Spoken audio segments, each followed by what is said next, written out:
Welcome to Becoming a Sleep Consultant. I'm your host, Jane Havens, a certified sleep consultant and founder of both Snooze Fest by Jane Havens and Center for Pediatric Sleep Management. On this podcast, I'll be discussing the business side of sleep consulting. You'll have an insider's view on launching, growing, and even scaling a sleep consulting business. This is not a podcast about sleep training. This is a podcast about business building and entrepreneurship.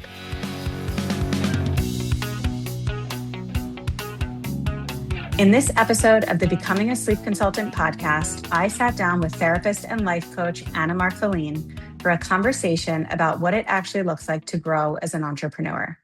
We talk about the mindset required for business ownership, the courage required to put yourself out there before you feel fully ready, and why taking action matters so much more than endlessly consuming information and waiting for confidence to arrive first.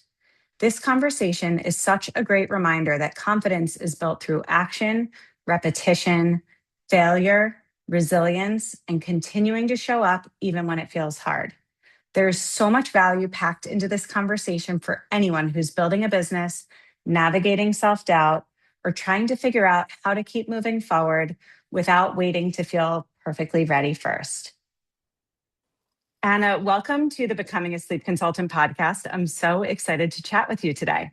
Hi, thanks for having me, Jane. Happy to be here. Before we get into the good stuff, can you share a little bit about your background and the work that you do today? Historically, I've been a psychotherapist, a licensed clinical social worker for 30 years, actually.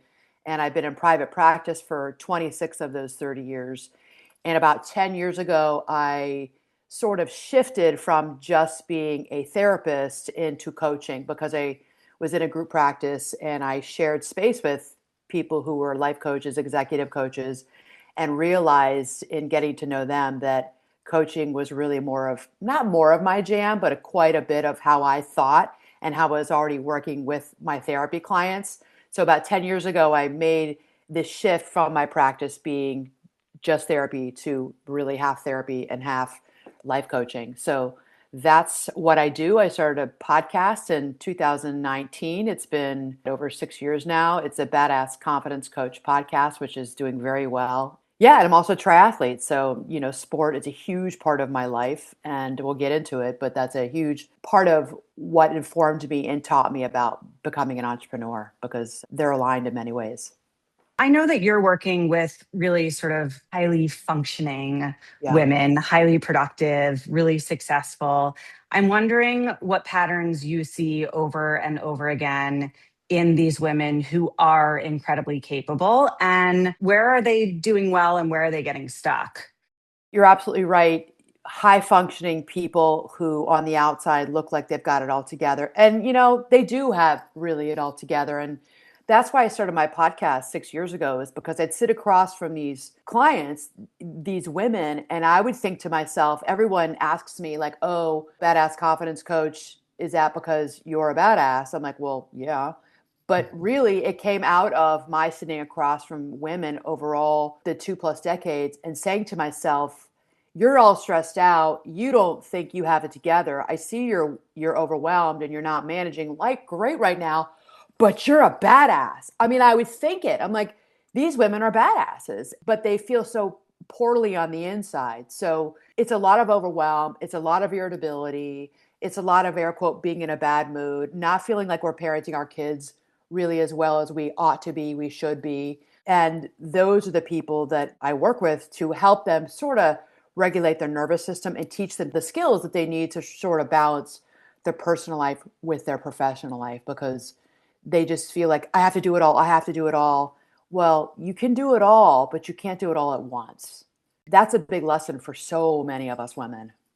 So from where I sit, I train people to become sleep consultants, and some of them have entrepreneurial backgrounds. Some of them don't. Some of them are teachers, nurses, stay-at-home moms, and I think when they're getting into this new field, sometimes they think the hard part is going to be just learning how to help families achieve better sleep. But then later they realize that the harder part is managing their own mindset around Yes. things like visibility or rejection or comparing themselves to other people in the field, and some level of uncertainty as they're starting something new.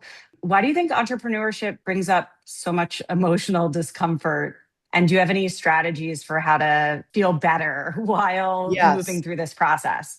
Well, I think many people who come into entrepreneurship were in more traditional or sort of conventional roles, like you mentioned, being a teacher. Maybe you're a healthcare worker. Maybe you were in sales and you had a boss, and you knew the parameters of your job. You knew the boundaries of when it started, when it stopped, and what your job description was. When you become an entrepreneur, that sort of all goes out the window. And if you were somebody who didn't do great time management, let's say when you were a teacher, you are going to really feel it as an entrepreneur. And I think that what happens is then we go down, we see that, oh, I'm not great at this, the entrepreneurial piece. This is really hard. And then we start to compare ourselves to other women, other people who are in positions the same as us. But I have to tell my clients, listen, they've been at it for 5 years longer than you. And they also have been an entrepreneur since they were 22. You're 35. Do you know how many years it takes to get good at being an entrepreneur?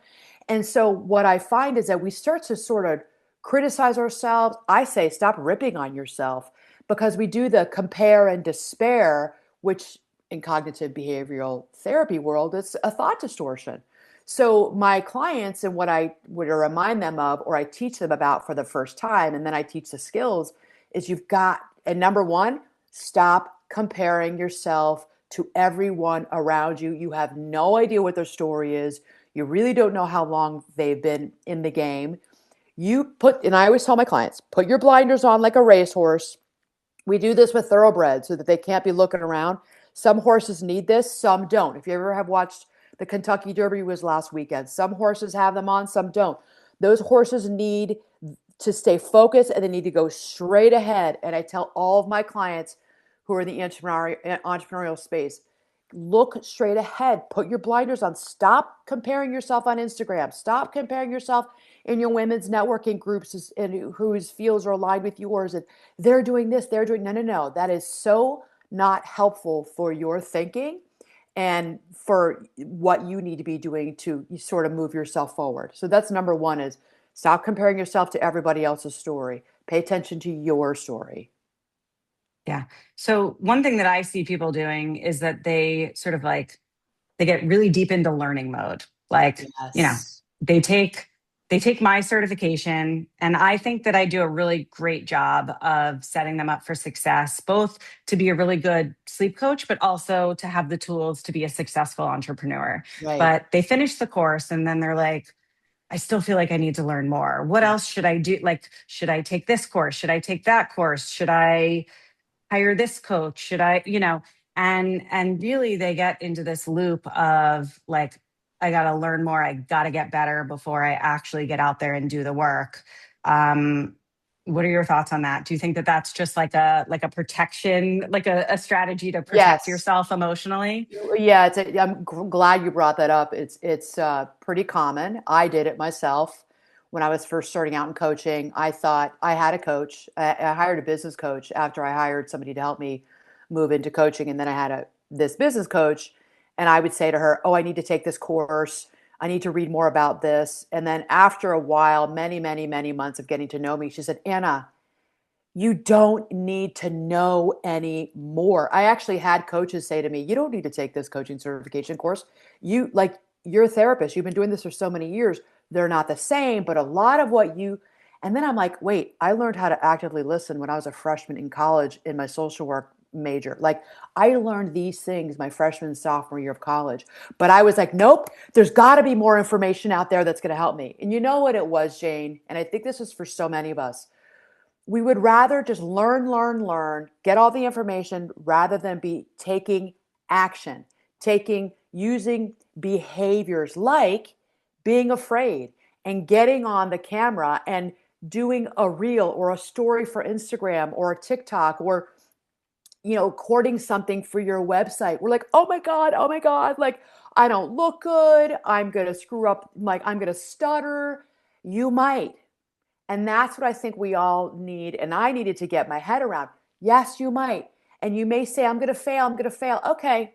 So fail forward.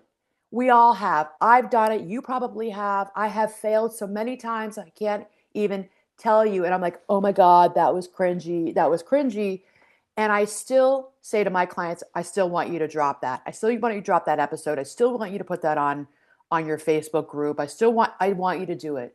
And the next time you'll be a little better, but you've got to do things when you're still afraid and you think you're going to fail. Even though I can tell you all day long to get that thought out of your head, you can say, my clients say, and I don't care, I'm still going to fail. Okay, then let's fail forward.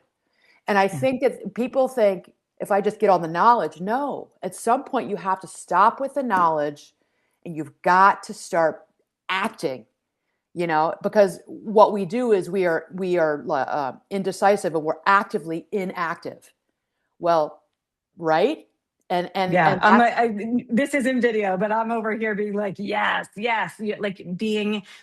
Say that again. Being actively you're inactive. Is that actively what you said? inactive. Yeah. Love that. That is a thing. That is a It is thing a for sure. thing. It is a Hmm. thing. And I know because my coach, she sort of like kind of read me the riot act many years ago. She's like, stop it. She's like, Anna, really, how much more do you need to know about cognitive therapy and, whatever, the neuroscience of this or that? She's like, you've been doing this for so many decades. I'm like, and she's like, what is really going on right now? I'm like, well, she's like, you're afraid. She's like, stop it. She's like, just who cares what you look like? Just get out there and do it. I'm like, okay. And I was so mad at her. I'm like, okay, you're getting on my nerves right now. But it was what I needed to hear. And she was right. Yeah, I think that there's some quote about it, but I don't remember what it is. But there's some saying that successful people fail more than unsuccessful people even try, right? Like Yes. if my business is successful, I have literally more failures in a day or a week than somebody who's not taking action in their business even puts themselves out there. Like I may fail 5 times in a week Yes. and someone Yes. else literally hasn't tried 5 things in a week, And for all of your listeners to remember that all the successes that you all are seeing, wherever it is you're looking, those are everyone's highlight reels. And that's Sure. really important for everyone to acknowledge. Those are highlight reels. I can't tell you how many group coaching programs I put together, let's say in the past 5 years alone, that have failed. And I'm successful and I fail all the time. I was so funny. I was looking at my Facebook, scrolling through my Facebook business page. I put together a group coaching for moms of teens and tweens. I put together a group coaching, an early version of emotional mastery. You all, I had no one sign up, zero. And I put all this time and effort into marketing it on social media. No one signed up. And it's really important. So you still have to do it. And you may say, well, no one's going to sign up. Yes, people might not sign up. Sometimes I've gotten 2 people. Well, so what? Okay, do it. Do it with the 2 people. And maybe you're not making a lot of money, but you're putting in the reps. And the only way that I became, and we maybe haven't talked about this, but the only way that I became a successful triathlete was putting in the reps, hours and hours and hours in the pool, hours on the bike, at 6 o'clock in the morning, freezing my butt off on a country road. Hours of running, of not feeling like it. My legs felt like tree trunks. I did hours and hours and hours before I became someone who was on the podium in every race. But do you know that took me years to get there? It's the same with the entrepreneurial space. I'd say it's even harder, but you got to put in the reps. Yeah. So be Yeah. easy on yourselves. Yeah. Recently, someone from my program sent me an email and she said that she was feeling burnt out because she had been, doing some outreach, reaching out to pediatricians' offices, chiropractors, lactation consultants. She wasn't getting so many responses. She was feeling like she was doing a lot for nothing. And, I looked back and literally she only passed the course a couple of months ago. She literally just kicked off her business Right. and she used the word burnout and she was saying that she was feeling really depleted. And so when you share that story, it makes me think, burnout is real, right? Yes, it Like is. putting in a lot of work can definitely make you feel really exhausted, tired, spent, all the things. But I want to sort of look at that and then compare it to somebody else who has been in the business for 5, 10, 15 years, and they are doing the reps and the reps and the reps, like you said, like truly have become a triathlete in their Right, business. right. Um, and what would you say is the difference between like the beginner burnout that's just, I think, I don't know, I want you to answer. I don't want to put words in your mouth, but in my mind, I'm thinking that's just like feeling like your business is hard in the beginning, right? Like, is that true burnout? Is that just like, I just started and it feels really hard and I don't want to do this anymore? Versus like, I've been doing this for years and years and years and it's just wearing on me emotionally. I think burnout happens, like you said, it happens at both ends. It happens in the beginning when we're going like, whole hog, like gangbusters, doing all the things. We just took like a certification course. Now it's like, I'm motivated, let's go. And then you find 2 to 3 months later, you're like, oh, like you had mentioned, like, oh, why is nobody getting back to me? Well, that's the burnout in the beginning of going, going, going, going, and you have expectations. See, this is the thing, is that we have these I think we don't acknowledge the expectations we have in our minds about how it's supposed to go. I'm air quoting. This is how it's supposed to go. This is how it should go. And so we have these expectations that we may not have even acknowledged to ourselves that we thought would happen for us. And 3, 4 months later, it's not happening. But you're like, I'm working my butt off. I'm working so hard. So you're starting to get burnt out because you may not have balance.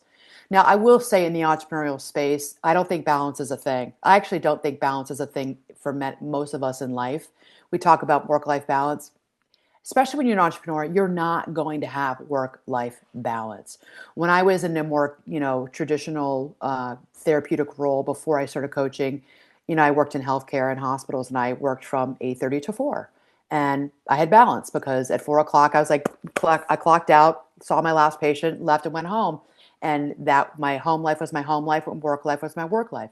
When you become an entrepreneur, that's not it. You're often on emails at 9 p.m. You may be working on Saturday morning, Sunday afternoon, and you're like, I'm working so freaking hard. So if you're doing that and you have these expectations of yourself that you can have all these returns, this is not a sprint.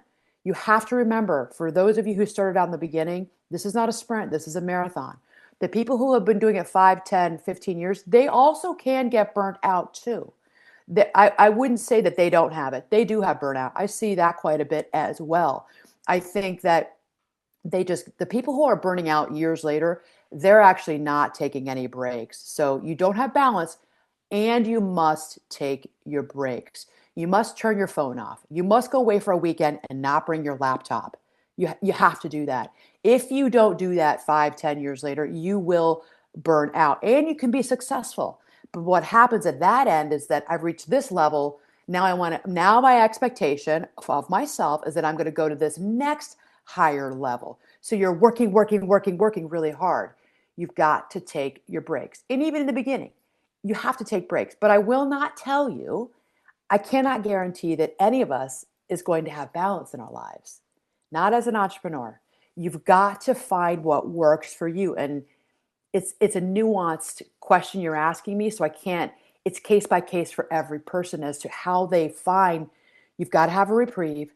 You got to take your breaks. You got to get out of your high cortisol, your sympathetic nervous system, and you got to get into parasympathetic, whichever way works for you. So maybe that's a weekend without your laptop. Maybe that's every morning getting up and having 30 minutes of meditation, prayer, or just sitting and staring out the window, drinking your coffee and going for a walk. You got to put that into your schedule to take care of yourself, to try to stave off burnout. Does that Yeah. make sense? Yeah, as I'm listening to you speak, I'm thinking about my own efforts at having balance. And Right. one thing that I've put into place over the past year or so is I've started taking tennis lessons, and I do so in the middle of the day, 3 days a week. Good for Okay. And so, you. so the interesting thing about this is like, if I have a tennis lesson from 11 to 12:30, I have to block my calendar from 10:30 to 1 because Yes. I can't be on a Zoom and then get to my tennis lesson, right? So I literally need 30 minutes on the front end, 30 minutes on the back end. So an hour and a half clinic actually takes 2.5 hours out of my day. And the reason I did that is because I was trying to achieve balance. I wanted to Yes. get back to a lifestyle where I wasn't working from the time I dropped my kids off at school to the time that I picked them up. I wanted to have something a few days a week in my day that was for me.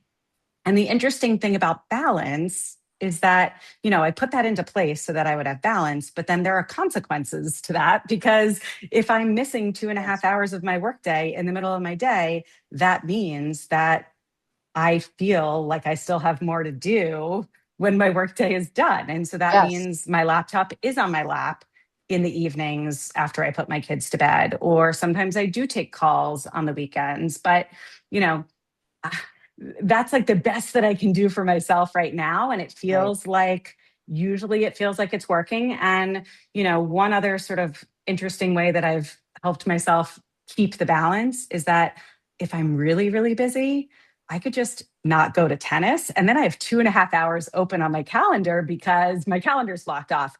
And for me, that's the most beautiful thing ever. Like if Right. I literally need more time, I have it.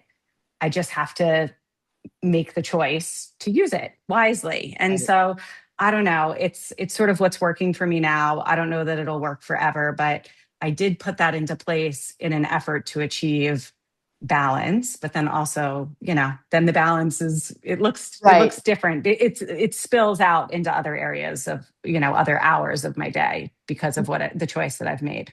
Yeah, because you'll be working more at other hours of the day, other days and later hours. For your example, it's a good one. I think that, it's funny you say that because just yesterday my good friend called me and she last year wanted me to join this women's golf league and I can't golf. I played golf like 3 times in my life. And she's like, oh, come on, I don't know how to play golf either. It's just a fun group of women. And here I am. She's like, but Anna, it's Tuesdays at 4. You have to leave at 4 to meet me. I'm like, I'm finding ways to say no because I'm usually working. I don't have, but they're not client hours. That's more I end up doing more administrative stuff at the end of the day on Tuesday. And I'm already going, no, I can't do it. How am I going to say no? Because I'm so used to my routine and that's usually when I'm working. And I told myself, no, Anna, you need to do more. I mean, I do my own working out on my own, but this is like with a friend, this is It's social. community, it's social. So I told her I would do it and I'm committing to it. So it's so funny you said that because I'm doing this women's golf league. I know it'll be a ton of fun. So I tell myself, so you'll make up for whatever, Anna, it's administrative work. You can just add it into your Wednesday morning. I mean, it'll be okay. And I think that, right, so we're both striving to find some sort of balance in our lives. I mean, social life, connection, community is also very important. And if we deny that and we pull away from that, that will come back to bite us in the butt. We really do need to pay attention to the parasympathetic nervous system, which we call rest and digest. We all have to chill. We all have to find ways of really relaxing and saying, I'm done for now. The day is done. Tuesday at 4 o'clock, I go to have fun time now and I'll get back to it. It will still be there for all of Yeah. us. Yeah. I also think for me, it's important to sort of practice what I preach, right? Like if Right. I am telling people that, if you want to do this work, you can make it work in a way that works for you, right? Yes. Like the beautiful thing about entrepreneurship is that it doesn't have to be 9 to 5. And, you can work for 2 hours in the morning and 3 hours in the afternoon and meet a friend for lunch or play mahjong or go for a walk or just read a book, whatever. Like you get to create your own life, but like you have to be really intentional and it is really hard. And I don't pretend that it's easy. I think that there's this idea that entrepreneurship is just sort of like, oh, you decide you're going to do something and then you do it and it's ready and it's good to go and you're good. And I think Right. it's a lot harder than that. And I think we all need to be honest with what it looks like, but also the benefits that come along with it. Because, yes, it's really hard, but it's also like mentally and emotionally incredibly fulfilling. Like the Yes. pride that I feel in my own success, that I've built this business from nothing. Right. Just like, that's an incredible feeling. And I Absolutely. want people to not be afraid to go after that, because we are capable of doing amazing things. And Jane, I think it's important that if you're someone who struggles, like I have ADHD, so I've had it my So whole do life. I. Yeah. Apparently, I just learned that like last year. Well, I got diagnosed. I knew I had it. I mean, I sent my good friend psychiatrist, he's a specialist in ADHD, and he has it. And I sent my kids to him, not all my kids, a couple of my kids. And I'm like, Barry, I think I have ADHD. He's like, well, take the test. I'm like, I already did. I filled it. I was like looking at my son answer his questions, and I was like answering yes, yes, yes. He goes, yeah. Anyways, he formally gave me the diagnosis last year. And I'm like, oh, it makes sense. So when you have ADHD and you're an entrepreneur, well, I think it's important. I've really needed to dial in my focus. And if you use meds or you don't use meds, I don't use meds. I've found ways to focus. I have lots of different hacks for how I get focus. One of them is that I've gotten coaching.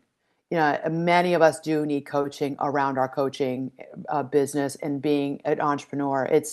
I don't think we do. Well, I firmly believe we don't do it alone. I have not gotten to where I am today without coaching. There's just no way without support with people, a business coach, a life coach. At times, I'm a therapist, been in and out of therapy for years. Don't have a therapist right now, but if I've ever needed it because I have some personal things coming in, go back to therapy. I've had people coaching me and helping me with just the details of like my website and my social media. I've just had a social media strategist who coached me on social media. Like there's no way I could have done all the different arms and branches of my business without help. And I think that that's really, really important to tell people that please don't try to do this alone. And there are times I've thought, oh my gosh, this person is so expensive. You know what? I have had to pay for these people. I mean, and thank God, but was it stressful? Yeah. Was I rolling in the dough at the time? No. Did I have to put it on my credit card? Yes. Did I have to stop eating out and ordering food and going to Starbucks? Yes. And it was worth it because I think it's so important for all of us to know we're all here together. Pay for services, pay for coaching if you need it. Because another skill, and you and your listeners may already know this, one of the first things that I teach my coaching clients, one of the first things that was taught to me about being an entrepreneur is to get organized. So I still use like my paper calendar. Everything is written down, everything is color coded. Podcast is purple. Clients are written down in a certain color. Coaching clients are a certain color. Therapy clients are another color.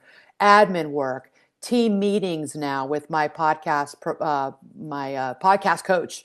All these people, it's all written down in different colors. So, and you have to have white space. White space is, as you know, white space is that time when it's like, this is my workout time, or this is my time when I sit out in my backyard and I listen to the birds. That's a time you get to scroll on TikTok and laugh and watch all the fun. You have to have that in your life. So I would say get very organized, and whichever way works for you. If you want a paper calendar, if you want to put it in your Google, you put it on your phone. That's going to be really important as an entrepreneur, because all of a sudden you're like, oh my gosh, like I'm working at 10 o'clock at night, but I feel like I'm a mess. And then I'm working at 6 a.m. and I kind of love it, but I kind of hate it. I think to myself, it's an honor for me at 5 o'clock to be sitting on my couch on certain days, like Mondays are my days I work late. I'm sitting on my couch, but I'm sitting on my couch. I'm actually not in an office sitting in a hard back chair. I'm working, and I'm working for me, and I'm doing it at home. But it does take discipline, and it does take some form of a regimen. So I would say that. And if that's hard for you, like it has been for me over the years, get help with it. Yeah. I'm so glad to hear you say that, because, the work that we do, look, you could sleep train your baby without a sleep consultant, right? Like, that can be done Right. without coaching. But here we are saying, look, there's this huge benefit to having accountability, support, emotional support, right? Right. Like here we are saying, like, this is so valuable, and this is what's really going to help you to achieve your goals, right? With your child's sleep. And Right. then we, as sleep consultants, we sometimes resist getting very similar support, right? Like we would all benefit from accountability and coaching and support just like our clients do. And I think you're exactly right. I've hired coaches, consultants, Yep. people to help me with search engine optimization. I have Yes. somebody helping me right now with Pinterest. I've hired business strategists. I don't Yes. pretend that I know everything and that I could figure it out on my own. Like I've never ever felt that way. I actually think that what I know is very limited in the grand Right. scheme of things, Right. right? Like where I have my expertise is strong, and I feel really confident in that knowledge and that expertise. But then there's a whole world of information and all these skill sets that I have not yet mastered. And some of them I have no desire to ever master. Like Right. I don't ever want to learn how to do my own Exactly. SEO, like Exactly. ever, Exactly. like sometimes people say to me like, oh, I can teach you that. And I'm like, no, no, no. I don't want to learn that. I want to outsource that. Yes. And then there are other things that I do want to learn. I want to get better at myself. And I recognize that I'm, as you said, like I'm not necessarily going to have the discipline and I'm not going to take it as seriously if I don't have somebody holding me accountable and cheering me on Right. as I'm learning this new skill or acquiring this new, even if it's just a mindset, like sometimes it takes Yes. somebody else coming in and working with you to strengthen that entrepreneurial muscle or to shift that mindset from sort of sort of like desperation and Scarcity like mindset. scarcity, right? Scarcity. Like Yeah. like Yeah. sometimes it takes somebody else coming in and really helping you to shift from that scarcity mindset to abundance mindset. For some Absolutely. people that's really really hard, and I don't pretend to have all of those skills on my own. I get help when I need it. Absolutely. You know, it reminds me of the years. So I spent probably the first 10 years of when I entered into triathlon. So I was first a marathon runner and ran marathons. And then I had too many just injuries from just all the long distance running. And I moved into triathlon and I loved the sport. And I probably spent the first 7 to 10 years self-coaching. So you know, in those days we had Triathlete magazine. You could go online and you could for free get a 6 month or even a 6 week sprint triathlon. 6 weeks to your best sprint triathlon, like 3 months to your first 10 Olympic distance triathlon. And I would do all of those. I did it for years. I self-coached, and they were fine, but I was always coming in my age group. So all we care about really, unless you're a professional or an elite triathlete, and you want to win the whole race. Most of us care about doing well in our age group. And I would always come in, like, depending on the race, the size, and depending on the women who were there, fourth. And was never on the podium. I'd come in fourth. I'd come in fifth, sixth. I was always like one person away from getting third place in my age group. And I was, so it was, and I Sounds was pretty impressive to me, by the way.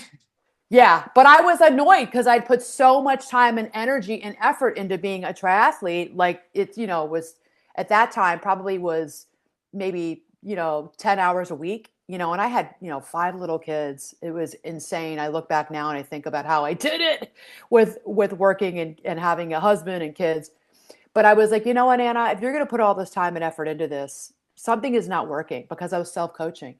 And I hired a coach, and it took me a bit. So this is important for everybody to think about in your own world of being an entrepreneur, because it's very much aligned.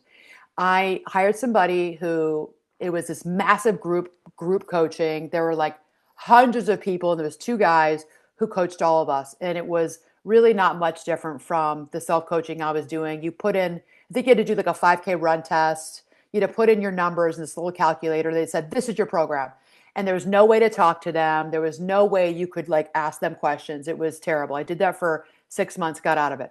Hired another coach who didn't have the experience, was new to the triathlon coaching world, and it was a terrible fit. And I think he thought I was a big pain in the butt, and I thought, you're not qualified. So I fired him. I think he was going to fire me too, because I was annoying, because I was asking all these questions. Finally found this coach, did all this homework, interviewed 3 female coaches, finally went with the one, and she coached me for 7 years.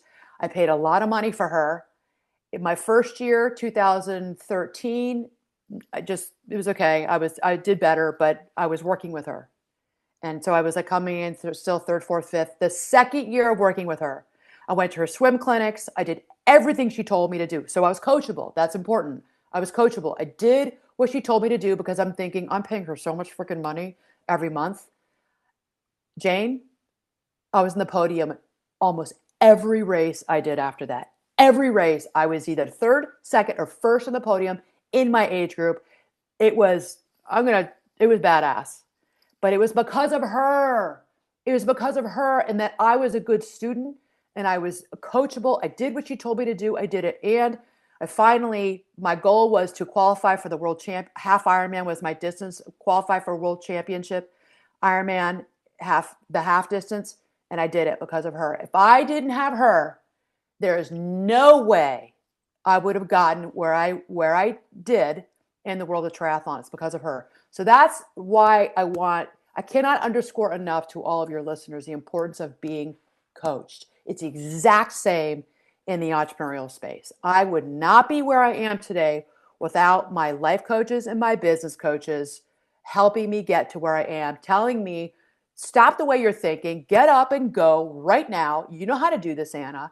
Stop wasting time. You have all the knowledge. You don't need to read any more about neuroscience. Go now, go. Same way that my coach would be on the side of the road, like, Anna, knock it off, go, run. It's the same way in the coaching space for all of us. It's the same attitude all of us need to have as entrepreneurs. Yeah. And I think, the coaching the benefits are multifaceted, right? Like Right. there's mindset work that needs to go Yes. into it, but then there's also like the discipline of doing the work, right? Yes. Like you Yes. needed, in order to start winning those races, you needed to believe that you were capable. You Yep. needed to believe that it was a possibility for you. Yep. And then you also needed to put in the hard work physically to Mm-hmm. get that transformation. And I think it's the same thing in entrepreneurship. I think some people really are good at the mindset piece. They believe they're capable, they have the confidence, they have the mindset, but maybe not the work ethic. And then some people really, really lack the confidence and they have the work ethic. And you really need to have both. Absolutely. Yeah. I mean, there were days when I cannot tell you today as an entrepreneur and the days of being really, because I'm not a competitive triathlete now. I've taken a break from it, too many injuries. But there were days when I did not feel like doing it. I'd Of have to course. literally, I'd wake up at 5:30 in the dark and I would start, I put my bathing suit right by where my feet hit the ground, the side of my bed. I'm like, there's my bathing suit, there's my gym, like my gym bag. And I'm like, that's the only way I'm getting myself to the pool before work is to put the bathing suit by my bed. It's the same thing in the entrepreneurial world. Is like the only way I'm going to get up is if I know there's a yummy cup of coffee brewing for me, and I turn my mind off. So the way I coach my clients is you go into no mind. So there's positive mind, there's negative mind, there's no mind. No mind is the middle, and no mind you use a lot in sport, and I use it a lot in the entrepreneurial space. So don't have thoughts about the fact that you have to get up early maybe and you have to start, maybe you got to do some content creation in your business, or you need to start putting some posts up, or you need to maybe you're putting a coaching program together for your clients, your people that you have taught. So I want you to get up and have a plan. You go get that coffee, you get your sweatshirt on, and go sit your butt down and start writing. And that's no mind. So this is the one time, especially as a therapist, I don't want you to feel.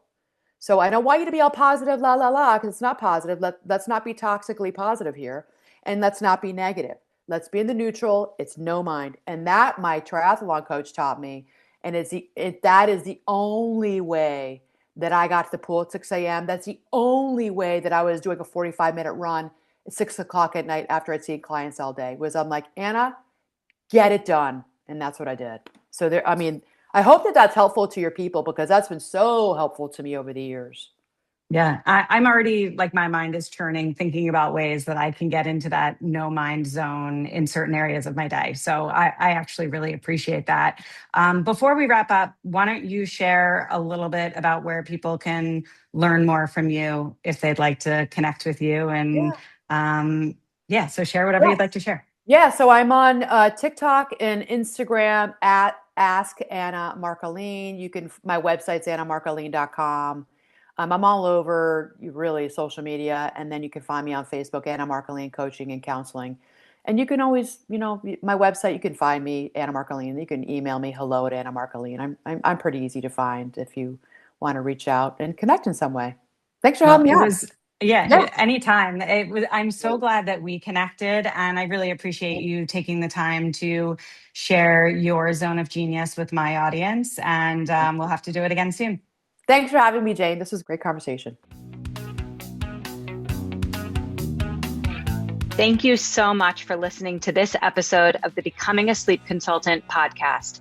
If you enjoyed today's episode, it would mean so much to me if you would rate, review, and subscribe.